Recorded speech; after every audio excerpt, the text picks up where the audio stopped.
given that Canadian taxpayers are not getting the services they pay for, is it time for them to go on strike as well?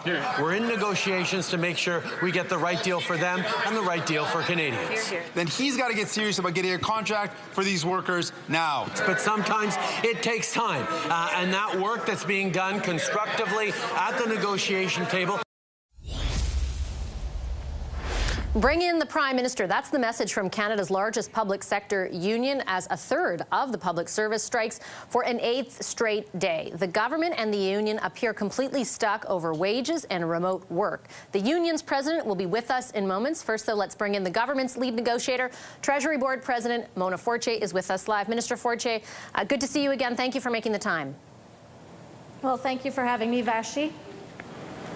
Minister, the union says that last night at around 7 o'clock in the evening, you sent an email essentially saying that the government is not prepared to move off its wage offer of 9% increase over 3 years. I want to ask you very bluntly, is that your final offer?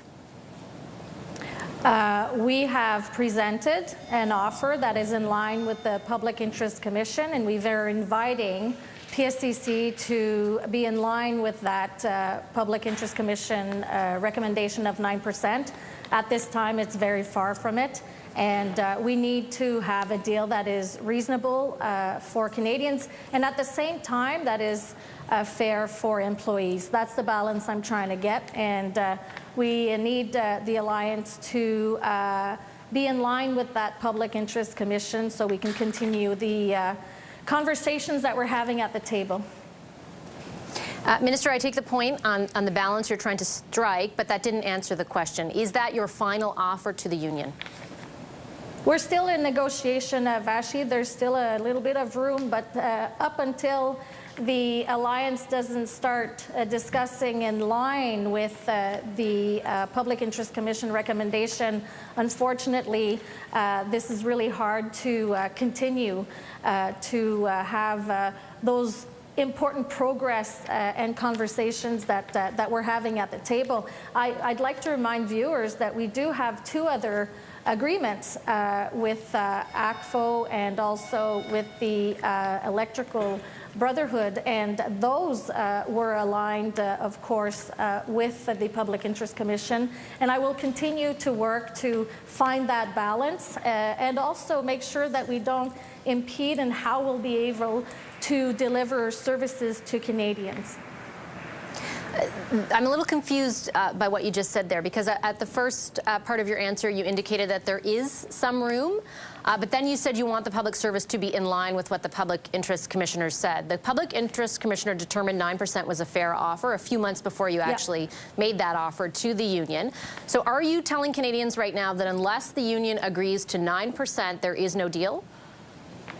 Unless the union starts going down significantly to reach close to the Alliance, the recommendation of the Public Interest Commission, we'll be able to continue some conversation because there's a place at the table where we can be somewhat creative and maybe find ourselves in a position where we agree on salaries and other items, as I released in the letter that I released 2 days ago.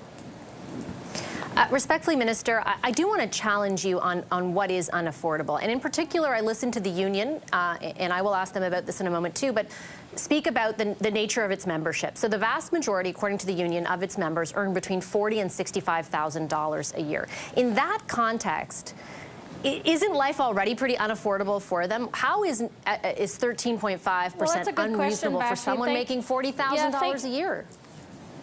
Thank you for that question. Actually, I did release also for an average salary increase of each employee, and I'm talking about a $67,000 average salary, resulting from a 9% increase over 3 years. It would be approximately $6,250 more in their paycheck. Therefore, it demonstrates in numbers that it is an important amount, and that's why we are recognizing the recommendation coming from a third party of the Public Interest Commission to realize that 9% is the amount on the table at this time for 3 years.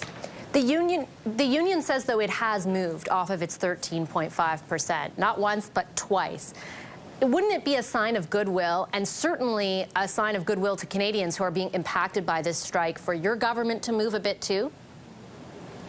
Well, respectfully, we have moved significantly since last year, when we started in a position where, after presenting our first monetary position, the Alliance chose to leave the table. And since we've had our mediation started April 2nd, we have moved up significantly, up to the Public Interest Commission a recommendation of 9% over 3 years. I believe that we need to really make sure that we find a balance that will be reasonable to Canadians, and at the same time that will be fair for employees. And I really need to continue to convey that message and make sure that we both, and I think we agree on that one, that both continue to find the best way to deliver services to Canadians.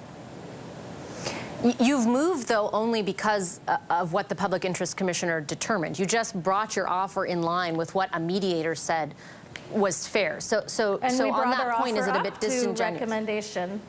Well, I think but I'm saying that the union has since then, and that is, we have brought that forward since the last 3 weeks of the mediation, and I believe we have a strong offer on the table.